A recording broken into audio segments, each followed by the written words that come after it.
দেখতে দেখতে রোজা কিন্তু শেষ হয়ে আসছে। হ্যালো ভিউয়ার্স, আসসালামু আলাইকুম। কেমন আছেন সবাই?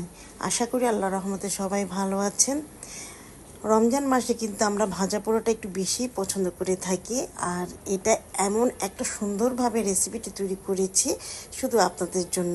তো চলে যাচ্ছি মূল রেসিপিতে। প্রথমে যা করছি, আমি একটা বাঁধাকপি থেকে এক সাইড একটু নিচ্ছি, নিয়ে এটা একটু কুচি কুচি করে নিচ্ছি।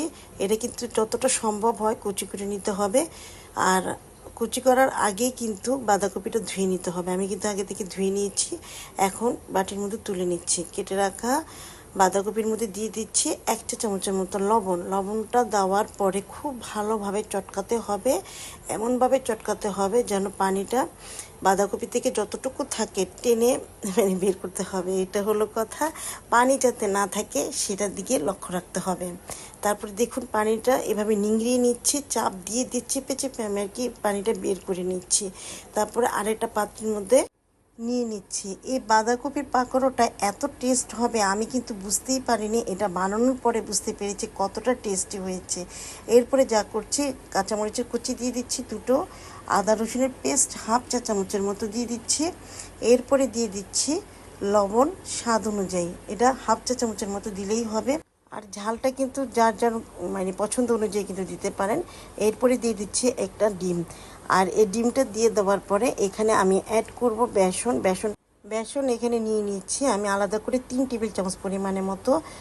তারপরে দিয়ে দিচ্ছি আর 3 টেবিল চামচ পরিমাণের মতো নিয়ে নিচ্ছি চালের গুঁড়া। চালের গুঁড়া যদি না থাকে তাহলে কিন্তু ময়দাও দিতে পারেন, সমস্যা নাই। এরপরে দিয়ে দিচ্ছি গুঁড়ামরিচ। গুঁড়ামরিচ দিয়ে দিচ্ছি 1 চা চামচের মতো, জিরা গুঁড়ো দিয়ে দিচ্ছি 1/2 চা চামচের মতো। আর গরম মশলার গুঁড়া কিন্তু অবশ্যই দিতে হবে, এটা টেস্ট আরও বহুগুণ বাড়িয়ে দেয়।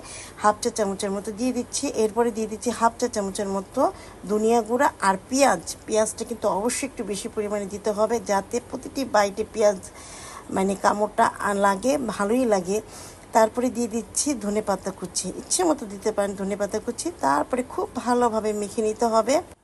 আমার ভিডিওটিতে অবশ্যই লাইক কমেন্ট শেয়ার করুন। আর লাইক কমেন্ট শেয়ারের মাধ্যমে কিন্তু আমাকে অনুপ্রেরণা যোগাবে। এই প্ল্যাটফর্মে কাজ করতে হলে কিন্তু আমরা অবশ্যই একজন আরেকজনের পাশে থাকবো ইনশাল্লাহ। আর আপনি কিন্তু কখনো সফলতা পাবেন না যতক্ষণ না পর্যন্ত কারোর পাশে যদি আপনি না দাঁড়ান। অবশ্যই কিন্তু দাঁড়াতে হবে। এরপরে খুব ভালোভাবে মেখে নিচ্ছি। মেখে নেওয়ার পরে এটা কিন্তু ডুবো তেলে ভাজতে হবে। তারপরে চলে যাচ্ছি ডুবো তেলে ভাজার জন্য। তেলটা যাতে একটু মোটামুটি গরম হয় আর মিডিয়াম টু হাই আছে এটা ভেজে নিতে হবে। অতিরিক্ত হিটে কিন্তু ভাজতে গেলে ভিতরটা কিন্তু কাঁচা রয়ে যাবে। আমি সেদিন ভাবতেছিলাম যে এত বড় বাঁধাকপিটা দিয়ে আমি কী করবো। তখন মনে মনে ভাবি যে যেহেতু রোজাও চলতেছে আর বাচ্চারাও বেশ পছন্দ করে ভাজা পোড়া খেতে, সেই জন্য আর কি আমি এই কেরামতিটা করছি। তারপরে দেখলাম এই কেরামতিটা করার পরে এতটাই টেস্টি যে লাগবে আমি বুঝতেই পারিনি। তো ছোলে ছোলে রান্না করেছিলাম আর কি। তারপর আলহামদুলিল্লাহ খুবই টেস্ট হয়েছে। বাসা অবশ্যই এইভাবে তৈরি করে দেখবেন, তাহলে বুঝতে পারবেন কতটা টেস্টি হয়েছে ভিউয়ার্স। তো গরম গরম খেয়ে নিন আমার বাঁধাকপির পাকোড়া। আজ এ পর্যন্ত, সবাই ভালো থাকুন। রমজানুল মুবারক।